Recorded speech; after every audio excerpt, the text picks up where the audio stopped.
샬롬 로중 읽어주는 제입니다. 오늘은 10월 31일 종교개혁일 월요일 로중입니다. 공평과 정의를 실천하고 억압하는 자들의 손에서 고통받는 사람들을 구하여 주고 외국인과 고아와 과부를 괴롭히지 말고 아무에게도 폭력을 가하지 마라. 예레미야 22장 3절. 사랑에는 거짓이 없어야 합니다. 악한 것을 미워하고 선한 것을 굳게 잡으십시오. 로마서 12장 9절. 주님을 향한 사랑에 거짓 없이 임하는 하루 되세요. 샬롬 하울람. 지난 주말에 이태원에서 참 끔찍한 일이 일어났습니다. 10대, 20대, 그리고 30대까지의 젊은 청년들이 150명 넘게 그 짧은 시간 동안 죽게 된 정말 무섭고도 끔찍하고도 우리 마음을 어렵게 하는 일이 우리 사회에 있었습니다. 벌써 교회 안팎에서 그 문제에 대해 이러쿵저러쿵 말이 많아요.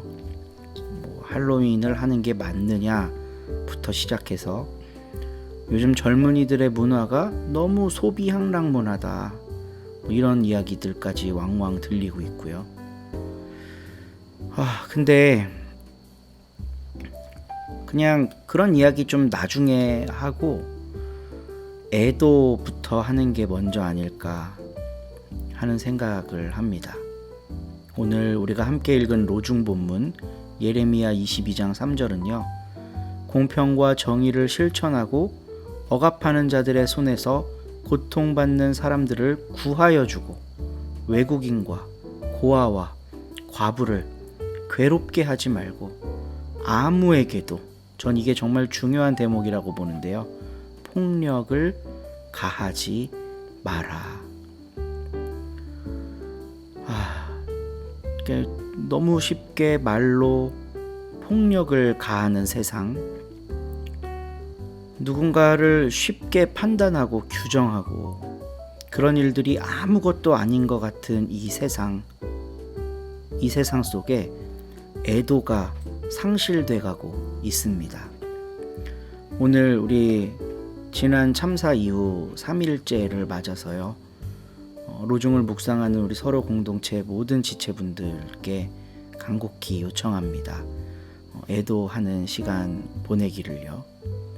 정부가 얼만큼의 애도 시간을 정했다, 이런 것과 전혀 상관없이 슬픔을 당한 유가족들, 그리고 정말 그 꽃 같은 나이를, 그 꽃 같은 시절을 죽음으로 대면해야 한 그 생명들을 위해 이 아침에 함께 애도했으면 좋겠어요. 주여 우리를 불쌍히 여기소서. 주여 우리에게 자비의 손길을 내미소서. 주여 우리와 함께 하소서.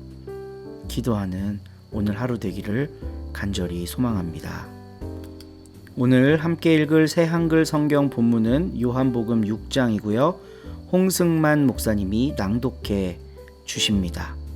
한 주간도 잘 보내시기를 기도합니다. 6장. 이런 일들이 있은 뒤에 예수님이 갈릴리아 바다 곧 티베리아스 바다 건너편으로 떠나가셨다.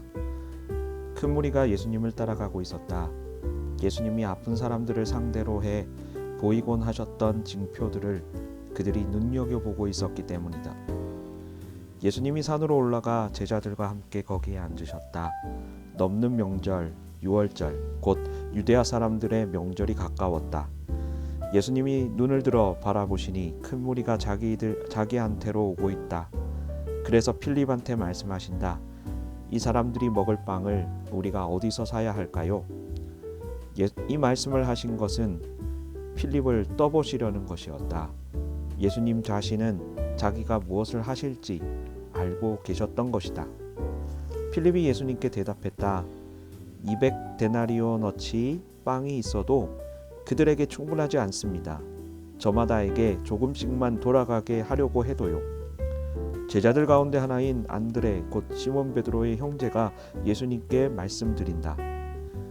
여기에 어린애 하나가 있는데 보리빵 5개와 작은 물고기 2마리를 가지고 있습니다. 그러나 이것이 이렇게 많은 사람에게 무슨 쓸모가 있겠습니까? 예수님이 말씀하셨다. 사람들을 자리 잡고 앉게 하세요. 마침 그곳에 풀이 많이 있었다. 그래서 사람들이 자리 잡고 앉았다. 그 수는 남자 어른이 5,000명쯤이었다. 그러자 예수님이 빵을 받아 들고 감사드리셨다.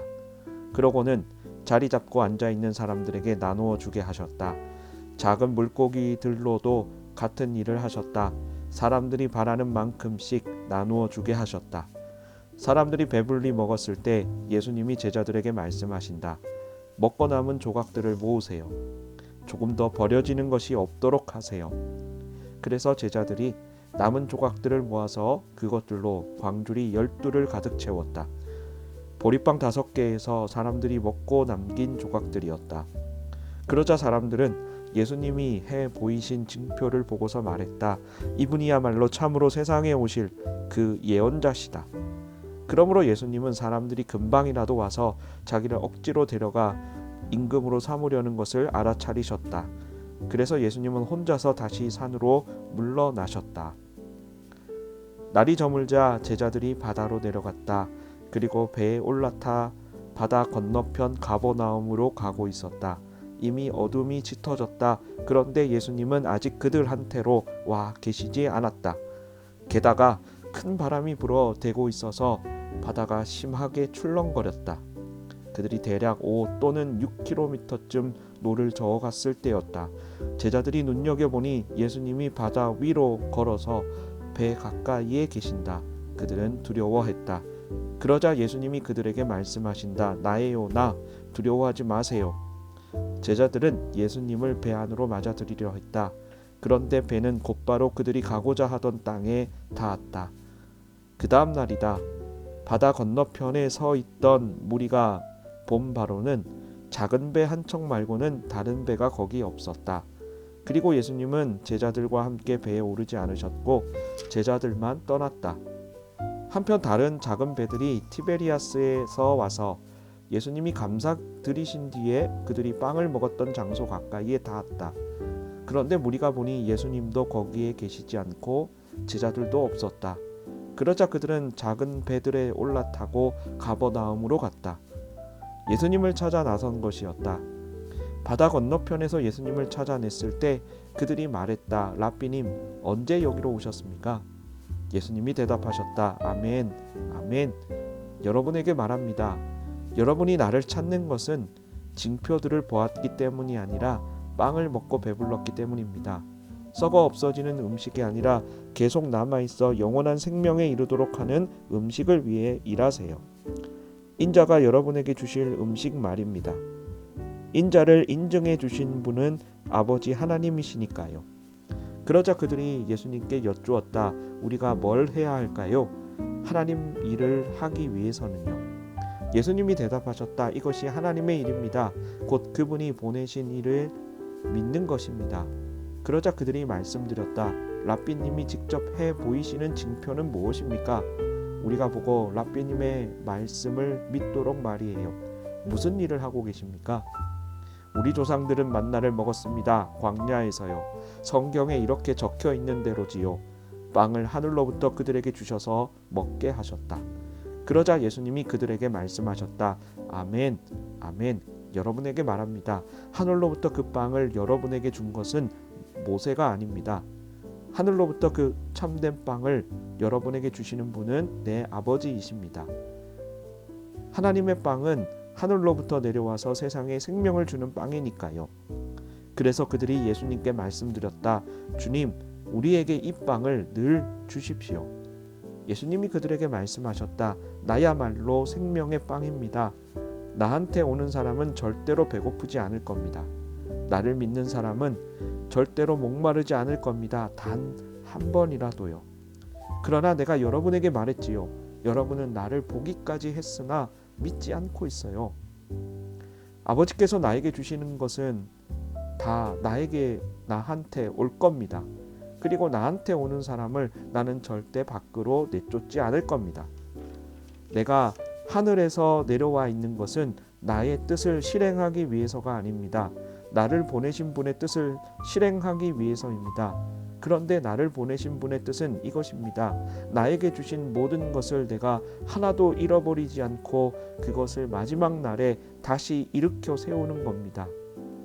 내 아버지의 뜻은 이것입니다. 아들을 알아보고 그를 믿는 사람마다 영원한 생명을 얻게 되는 것입니다. 그를 일으켜 세울 겁니다. 바로 내가요. 마지막 날에는 말이에요. 그러자 유대아 사람들이 예수님에 대해 투덜거렸다. 나야말로 하늘에서 내려온 빵입니다 하고 예수님이 말씀하셨기 때문이다. 그들이 말했다. 이 사람은 예수 곧 요셉의 아들이잖아. 우리 자신들이 그의 아버지 어머니를 똑똑히 알고 있잖아. 어떻게 지금 이 사람이 말하는 거지? 나는 하늘에서 내려와 있다 하고 말이야. 예수님이 대답하셨다. 서로 투덜거리지 마세요. 아무도 나한테 올 수 없습니다. 아버지 곧 나를 보내신 분께서 이끌어주지 않으시면요. 오는 사람은 내가 그를 마지막 날에 일으켜 세울 겁니다. 예언서에 이렇게 적혀 있어요. 하나님이 그들 모두를 가르치실 것이다. 아버지한테서 듣고 배운 사람은 모두 나한테 옵니다. 누군가가 아버지를 배웠다는 뜻은 아닙니다. 하나님으로부터 와 있는 이 말고는요. 그는 아버지를 배웠습니다. 아멘, 아멘. 여러분에게 말합니다. 믿는 사람에게는 영원한 생명이 있습니다. 나야말로 생명의 빵입니다. 여러분의 조상은 광야에서 그 만나를 먹었지만 죽었습니다. 그러나 이것이야말로 하늘에서 내려오는 빵입니다. 이것을 먹는 사람은 누구든지 죽지 않게 하려고요. 나야말로 살아있는 빵, 곧 하늘에서 내려온 빵입니다. 누구든 이 빵을 먹으면 영원히 살 겁니다. 그런데 바로 내가 주는 빵은 내 살입니다. 세상의 생명을 위해서 내주는 것이지요. 그러자 유대아 사람들이 서로 싸우며 말했다. 어떻게 이 사람이 우리에게 자기 살을 주어 먹게 할 수 있단 말인가? 예수님이 그들에게 말씀하셨다. 아멘, 아멘. 여러분에게 말합니다. 인자의 살을 먹고 그의 피를 마시지 않으면 여러분 안에는 생명이 없습니다. 내 살을 먹고 내 피를 마시는 사람에게는 영원한 생명이 있습니다. 나도 역시 마지막 날에 그를 일으켜 세울 겁니다. 내 살은 참된 음식이고 내 피는 참된 음료이니까요. 내 살을 먹고 내 피를 마시는 사람은 내 안에 머무르고 나도 그 사람 안에 머무릅니다. 살아계신 아버지께서 나를 보내셨고 나도 역시 아버지 때문에 삽니다. 마찬가지로 나를 먹는 사람, 바로 그 사람도 나 때문에 살 겁니다. 이것이야말로 하늘에서 내려온 빵입니다. 조상들이 먹고도 죽었던 것과 같지 않아요. 이 빵을 먹는 사람은 영원히 살 겁니다. 이런 말씀들을 하신 것은 예수님이 가버나움의 회당에서 가르치실 때였다. 예수님의 제자들 가운데 많은 사람들이 듣고서 말했다. 지나치군요. 이 말씀은 누가 그 말씀을 들어줄 수 있나요? 제자들이 이에 대해 투덜거리고 있다는 것을 예수님이 속으로 알아채셨다. 그래서 제자들에게 말씀하셨다. 이것이 그대들을 걸려 넘어지게 합니까? 인자가 전에 있던 곳으로 올라가는 것을 그대들이 지켜보게 되면 어떻게 하겠어요?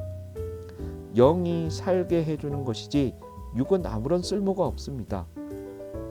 바로 내가 그대들에게 한 말이 영이고 생명입니다.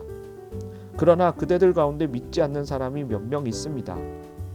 처음부터 예수님은 믿지 않는 사람이 누구인지 또 자기를 넘겨줄 사람이 누구인지를 알고 계셨던 것이다. 예수님이 말씀하셨다. 이 때문에 내가 그대들에게 말했어요. 아무도 나한테 올 수 없다고요. 아버지께서 허락해 주지 않으시면 말이지요. 이런 이유로 제자들 가운데 많은 사람이 등을 돌리고 떠났다. 더는 예수님과 함께 다니지 않았다. 그러자 예수님이 12에게 말씀하셨다. 그대들마저도 가 버리려는 건 아니겠지요?